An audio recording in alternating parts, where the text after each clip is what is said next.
दोस्तों आदाब। मैं तौक़ीर सिद्दीकी आपके लिए लखनऊ में चल रहे 20वें राष्ट्रीय पुस्तक मेले के हवाले से एक और वीडियो लेकर आया हूं। जैसे कि बुक फेयर को लेकर मेरी पिछली वीडियोस में आपको पता चला होगा कि लखनऊ के हज़रतगंज इलाके में दूरदर्शन केंद्र के सामने बलरामपुर गार्डन में पिछले 10 दिनों से चल रहा ये पुस्तक मेला काफ़ी सफल बताया जा रहा है। लखनऊ जो साहित्य और अदब का एक मुख्य केंद्र रहा है, ने इस बार दिल खोलकर पुस्तक मेले में दिलचस्पी दिखाई है। पुस्तक प्रेमियों की भारी संख्या ने अब तक पुस्तक मेले में ज़बरदस्त सहभागिता की है। पुस्तकों की बिक्री भी काफ़ी उत्साहवर्धक बताई जा रही है। लेकिन मेरी ये वीडियो पुस्तक मेले में लगे हुए उर्दू भाषा के स्टॉलों को लेकर है।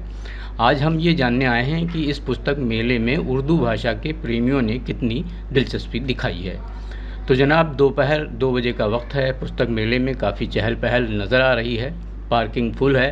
पंडाल में प्रवेश करते ही पुस्तक प्रेमियों की भारी संख्या देखकर दिल खुश हो गया कि आज के डिजिटल युग में भी पुस्तकों के प्रति लोगों का इतना रुझान और मोहब्बत है। बहरहाल उर्दू भाषा के स्टॉलों को ढूंढता हुआ मैं आगे बढ़ा तो पीछे की साइड पर मुझे 4 स्टॉल नज़र आए, जिनमें राष्ट्रीय उर्दू भाषा विकास परिषद दिल्ली, उर्दू एकेडमी दिल्ली, मिनहाज पब्लिकेशन भोपाल, गुडवर्ड और रज़ा लाइब्रेरी रामपुर शामिल हैं। अलबत्ता यूपी उर्दू अकादमी का स्टॉल नज़र नहीं आया। आयोजकों से पूछने पर पता चला कि उन्होंने कोई दिलचस्पी नहीं दिखाई। बहरहाल इन उर्दू स्टॉलों पर जब नज़र गई तो बड़ा अफसोस हुआ और उर्दू प्रेमी होने के नाते थोड़ा दर्द और नाराज़गी भी। पुस्तक प्रेमियों की भीड़ से भरे इस पंडाल में सिर्फ उर्दू की किताबों के ये चंद स्टॉल थे जहां सन्नाटा पसरा हुआ था। किसी स्टॉल पर एक दो लोग कुछ तलाशते हुए ज़रूर दिखाई दिए। थोड़ा सोच में खड़ा था कि किससे बात करूं जो उर्दू के स्टॉलों पर पसरे सन्नाटे के बारे में कुछ रोशनी डाल सके। तभी मेरी नज़र राष्ट्रीय उर्दू भाषा विकास परिषद दिल्ली के स्टॉल पर कुछ तलाश रहे एक उर्दू दोस्त पर पड़ी, जिनसे मैं बहुत अच्छी तरह परिचित भी था। मैं जिक्र कर रहा हूँ उर्दू ज़बान की मशहूर पत्रिका नया दौर के पूर्व संपादक और पूर्व डिप्टी डायरेक्टर सूचना विभाग उत्तर प्रदेश के डॉक्टर वजाहत हुसैन रिजवी साहब का। वजाहत साहब सही मायनों में उर्दू दोस्त हैं जो उर्दू भाषा के विकास के लिए लगातार कोशिश करते रहे हैं। तो चलिए आपको हम सीधे उनके पास ले चलते हैं और जानने की कोशिश करते हैं कि उर्दू के इन स्टॉलों पर पसरे सन्नाटे की आखिर वजह क्या है।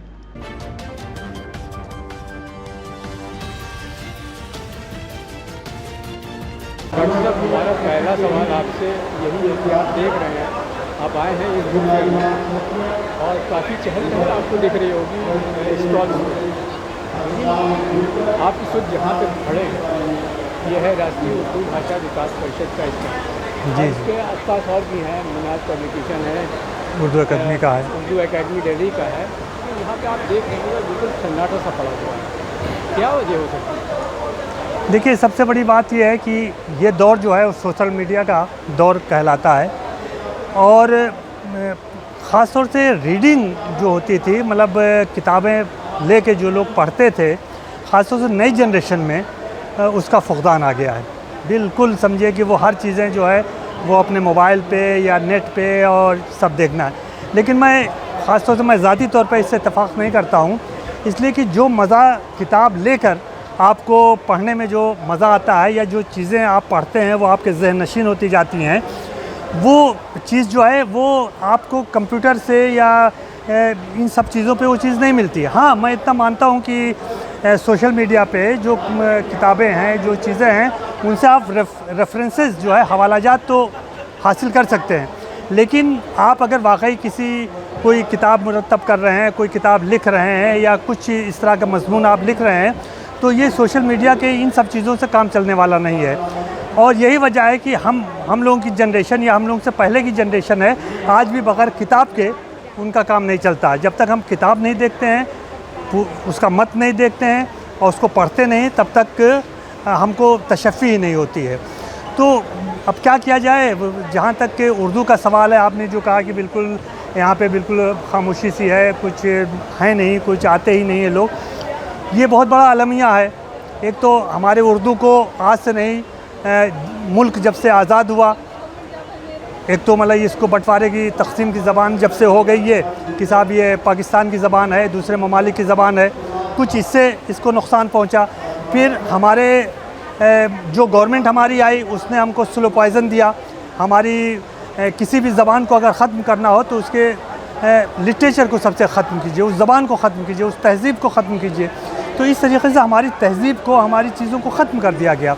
ये तो कुछ जियाले हैं और ख़ास तौर से कुछ मदारिस हैं, कुछ ख़ास तौर से अय्याम अज़ा में जो मरासी और नौहे मातम होते हैं, जिनकी वजह से थोड़ी बहुत उर्दू आप सुन रहे हैं या देख रहे हैं। वरना आज क्या है, बड़ा मतलब अफसोस होता है कि अब कुरान शरीफ जैसी चीज़ें जो अरबिक में है उसका तर्जुमा भी लोग हिंदी में पढ़ रहे हैं। लामहला है कि हमारा जो मजहबी असासा है वो उर्दू में है, अरबिक में है या उर्दू में है, हम उससे दूर होते जा रहे हैं। तो ज़रूरत इस बात की है कि कम से कम हम अपनी नई नस्ल को, ख़ासतौर से हम अपने घर में उर्दू का एक माहौल पैदा करें, उर्दू में बातचीत करें, अपने बच्चों से ख़ास तौर से उर्दू में पढ़ें। गो कि वो कॉन्वेंट में पढ़ रहे हैं, कहीं भी किसी इंग्लिश स्कूल में पढ़ रहे हैं, लेकिन जो हमारी तहज़ीब है, जो हमारी पहचान है, और उर्दू सिर्फ़ एक ज़बान नहीं बल्कि एक तहज़ीब है। तो हमारी मतलब बार बार मैं जितने भी प्रोग्राम में मैं जाता हूँ या एक सेमिनार में जाता हूँ या जो मैं मज़ामीन लिखता हूँ, बार बार इस तरफ मैं करता हूँ, कोशिश ये करता हूँ कि ये एक तरह से पैगाम देता हूँ कि कम से कम आप अपने घर पे कुछ नहीं, बच्चों की बहुत मामूली मतलब कीमत है, कोई इतना नहीं है कि बहुत ज़्यादा पैसे की, कुछ जो बच्चों की मैगज़ीन निकलती है वो घर में रख दें। कुछ कम से कम उर्दू का एक अखबार, जो कि सबसे सस्ता अखबार उर्दू का है, एक अखबार उर्दू में, हो सकता है कल के बच्चे के अंदर एक ख्वाहिश पैदा हो कि अब्बू ये कौन सी ज़बान है या अम्मी ये कौन सी ज़बान है, मैं भी पढ़ूँगा, मैं भी देखूँगा। हो सकता है कुछ मतलब इस तरह की जो बच्चों के रसायल आते हैं, हो सकता है वो बच्चों वो तस्वीरें देख के कुछ मुतासिर हो और उसको पढ़ने का एक जज्बा पैदा हो। तो बुनियादी गलती हमारी है, मेरी अपनी है कि मैं अपने घर में ही उर्दू को मतलब जो हमारी ज़बान है उसको हम दूर करते जा रहे हैं। ये बात मैं बार बार कह रहा हूँ। लोग कहते हैं मेरी मादरी ज़बान है। अब कैसी मादरी ज़बान? जो हमारे घर की औरतें जो हैं, हमारी ख़वातीन जो हैं, वो दूसरी ज़बान बोलती हैं, दूसरी ज़बान में बातचीत करती हैं, अपने बच्चों से उर्दू में बात भी नहीं करती हैं। समझ रहे हैं आप? अगर वो गैर ज़बान इस्तेमाल करते हैं घर में, उन पर भी वो कुछ एतराज़ नहीं करते, तो वो मादरी ज़बान के, जब उनकी माँ ही उर्दू नहीं जानती है तो हम कल का ये भी हमारी जो हम कहते हैं हमारी मादरी ज़बान, कतई मादरी ज़बान अब नहीं रह जाएगी। तो ये अलमिया है और अफसोस होता है कि मतलब जो ज़बान, अब इसको एक भी ये कह दिया गया कि साहब ये मुसलमानों की ज़बान है। खैर जो लोग पढ़े लिखे नहीं हैं, वरना जो हमारे गैर मुस्लिम हजरात ने जिनका जो कंट्रीब्यूशन रहा है, हाँ, वो लोग जो उर्दू जानते हैं, जो उर्दू की तारीख़ पढ़ते हैं, उन्हें मालूम है कि किन किन लोगों ने इसमें जो उनका कंट्रीब्यूशन है, अब उनका नाम मैं नहीं लूँगा, एक बड़ी लंबी उसकी फहरिस्त है। बस मेरा यही लोगों से, ख़ास तौर से उर्दू वालों से या जिनको उर्दू से मोहब्बत है, उनसे बस यही पैगाम है कि कम से कम अपने घर में कम से कम वो पहले उर्दू का माहौल बनाएं, अपने बच्चों को उर्दू पढ़ाएं, अपने ठीक है उनको और तालीम दें, उसके साथ ही साथ एक मौलवी को रख दीजिए, वो कुरान शरीफ आप कम से कम मजहबी तौर पे आप उनकी पढ़ाते हैं, उसी के साथ दीनियात भी पढ़ाइए कि अरबी के साथ साथ वो उर्दू भी सीख जाए। इतनी उर्दू कम से कम हर घर के बच्चों को जाननी चाहिए कि उर्दू लिख सकें, पढ़ सकें, बोल सकें। मैं नहीं कहता हूँ कि वो PhD कर रहे हो, MA कर रहे हैं और BA कर रहे हैं, उससे नहीं है, वो तो अपने शौक़ की बात है। वो लोग तो काम हो रहा है, वो लोग जो उस रविश पे काम करना चाहते हैं वो करते हैं। तो और दूसरी बात यह है कि हमेशा उर्दू वालों जो उर्दू की रोटी खा रहे हैं, जो उर्दू के नाम पे ऐश कर रहे हैं, ख़ास तौर से सबसे बड़े दुश्मन वही हैं जो उर्दू को नुकसान पहुंचा रहे हैं। चंद सेमिनार में चले जाना, चंद पैसों के लिए उनकी जेब में लिफाफे मिल जाते हैं, बड़ी बड़ी बातें करना, अरे साहब उर्दू का तो रोशन है, मुस्तकबिल बड़ा रोशन है। क्या रोशन है? उनके बच्चे जब खुद नहीं उर्दू पढ़ रहे हैं, क्या रोशन है? तो बल्कि अभी हाल ही में एक वेबिनार हुआ था, उस पर मैंने यही बात कही थी, कहता ही मैं मुतमईन नहीं हूँ। हाँ, बस इतना ज़रूर हुआ है कि सोशल मीडिया की वजह से एक फ़ायदा ये हुआ कि वो लोग जो गैर उर्दूदा लोग हैं, वो जिनको ज़बान से, उर्दू ज़बान से मोहब्बत है, उसकी शीरीनी से उनको मोहब्बत है, वो इस तरफ राग़िब हुए हैं और वो उर्दू सीख रहे हैं, उर्दू बोल रहे हैं, उर्दू पढ़ रहे हैं, बल्कि उनकी तादाद में इजाफ़ा होता जा रहा है। हमारे हिंदुस्तान, ख़ास तौर से यूपी, जिसको मतलब मरकज़ कहा जा रहा है, आज उर्दू की क्या हालत है आप देख रहे हैं। वो चाहे उर्दू एकेडमी हो, फ़खरुद्दीन अली अहमद हो, समरा, जो भी हैं, जो इदारे हैं, वो भी जिस मकसद से उनको काम करना चाहिए वो नहीं कर रहे हैं। सिर्फ किताब ये कर रहा हूँ कि जी। देखिए, यहाँ पे दिल्ली से नज़ारे आ गए जी। राष्ट्रीय उर्दू भाषा विकास परिषद भी आ गया, उर्दू अकेडमी दिल्ली भी आ गया, लेकिन यूपी उर्दू अकेडमी हो गया या फखरुद्दीन अली अहमद, इनका कोई स्टॉल यहाँ पे नहीं। देखिए, मुझे जो गैर ज़राए से जो मुझे ये बात मालूम हुई, जब मैंने पता किया कि यहाँ पे उर्दू अकेडमी लखनऊ का स्टॉल नहीं है, तो उन लोगों का, देखिए एकेडमी क्यों बनाई गई, फ़ायदे के लिए एकेडमी नहीं बनाई गई, उर्दू के फ़रोग़ के लिए बनाई गई। तो मुझे पता चला कि साहब 50-50 हज़ार 60-60 हज़ार रुपये का एक वो क्या कहते हैं यहाँ पे जगह मिलती है, और इनकम जो है मुश्किल से 5,000-8,000 से ज़्यादा इनकम नहीं होती है, तो ये घाटे का सौदा है। समझा, उन साहब से मैंने ये कहा कि यहाँ घाटे और उसकी बात नहीं है, यहाँ है उर्दू के फ़रोग़ की बात हो रही है। गवर्नमेंट जो एड दे रही है वो उर्दू के फ़रोग़ के लिए दे रही है। कम से कम आते, हो सकता है कि इसी से लोगों के अंदर जज्बा पैदा होता, हो सकता है आपके यहाँ बहुत सारी किताबें इस तरह की हैं कि वो बच्चे उसकी तरफ राग़िब होते। तो क्या किया, वही मैंने कहा, हमने कहाँ का मैं उर्दू का मातम करूँ। सवाल है, जब तक कि ख़ुद आपके अंदर वो जज्बा नहीं पैदा होगा। मैंने बार बार कहा कि इसके लिए उर्दू की एक तहरीक चलानी पड़ेगी। एक एक मोहल्ले में आप उर्दू कम से कम 4 बच्चों को आप पढ़ाइए, समझिए, उसके लिए निकलिए।